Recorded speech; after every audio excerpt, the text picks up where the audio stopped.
One of the questions that I get asked frequently is this: how do you do it? It's a common question, and to be honest with you, initially I never used to have a very good answer.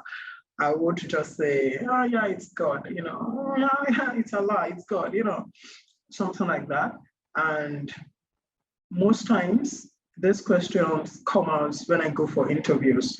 And speaking of interviews, let me say that, I see 33 people, but I really don't know the difference leadership level or career level that we are all in. But apologies if you are hearing some noise in my background. I think some people around the neighborhood are making, they're working basically, so the noise may filter through.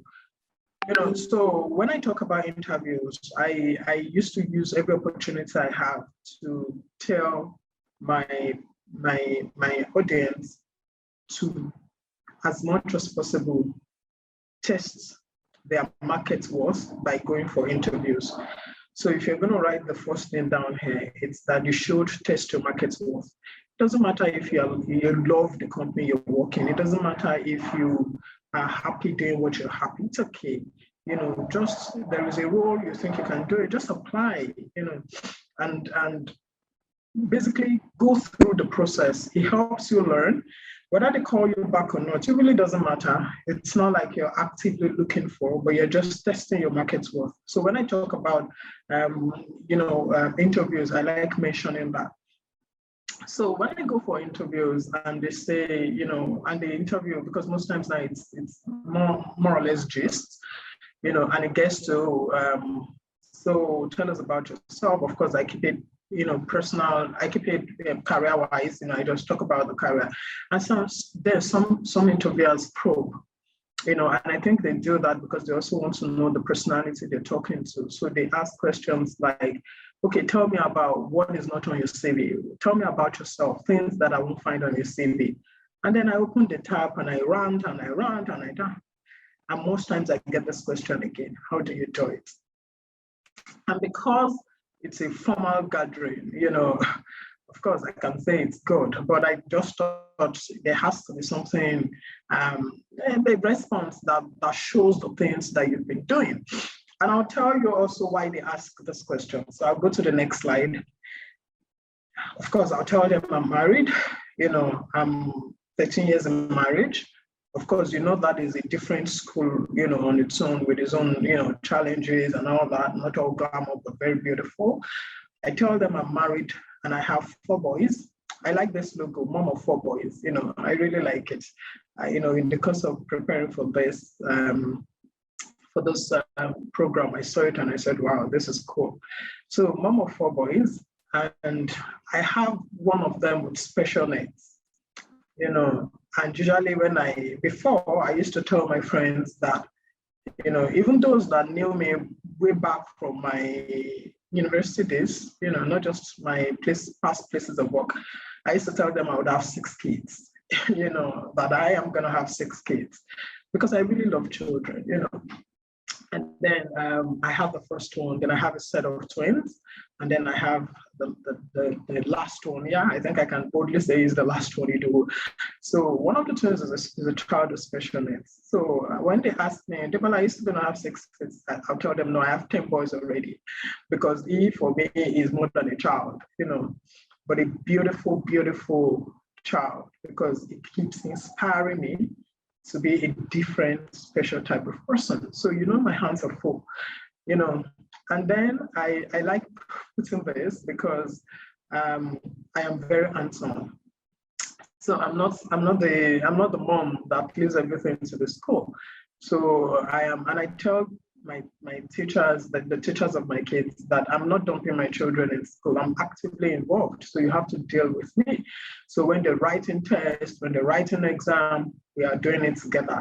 Those 2 weeks for exam, you can hardly catch me. If they were preparing for an exam, I wouldn't take any engagements because I know it is full work.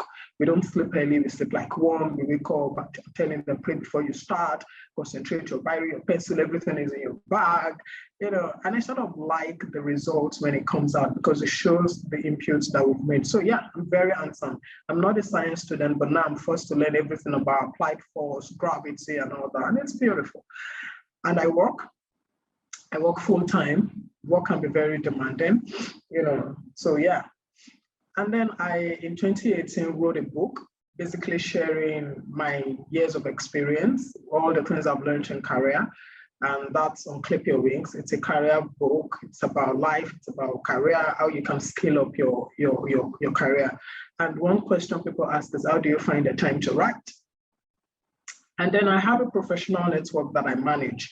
And this was birthed from, my love for leadership, believing that, most of the problems we face in our homes, in our community, in our society, in our country, is hanging on leadership. So I set up this professional network. It's been on now for 5 years, and we've been having back-to-back, careers workshops. And to organize this also takes time, but I'm grateful that I have a set of volunteers who make the work easy. So I manage that as well. I do career coaching, for people in career. I have a number of mentees, and that's one thing I also like to do, which is basically mentoring. And what I put here is a feedback I got from one of my mentees a few days ago. I really love it. And I asked her, is it okay to share? She said yes. And you see, these are the things that gives me a lot of fulfillment. So outside the money, because of course we all love money, outside the impact, outside also having a point of expression, I love to receive feedback that what I have done, created an impact.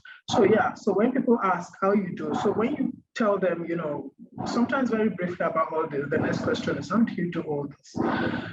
So I started asking myself the same question, Debola, are you able to do all this? And I realized that over the years, I have been very, very focused, and they would ask, Debola, are you able to do all these things and all that? And I realized it's also about personal development. Consciously or unconsciously, I have been a sponge over my years, learning and trying to enhance, my potentials. And I'll tell you how I have been able to also do this. And I put here that we were all born with some basic faculties. Everybody has it.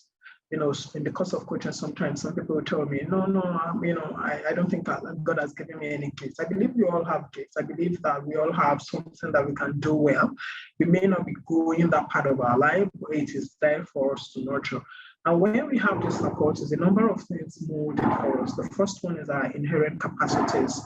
And I say that because when I'm talking about inherent capacity, I like likening it to a manufacturing line, a manufacturing equipment in a company that has the capability, for example, to produce 10,000 bottles in a day, but then produces 1,000 or produces 2,000 below its capacity. So that basically shows the size of what the machine is able to do.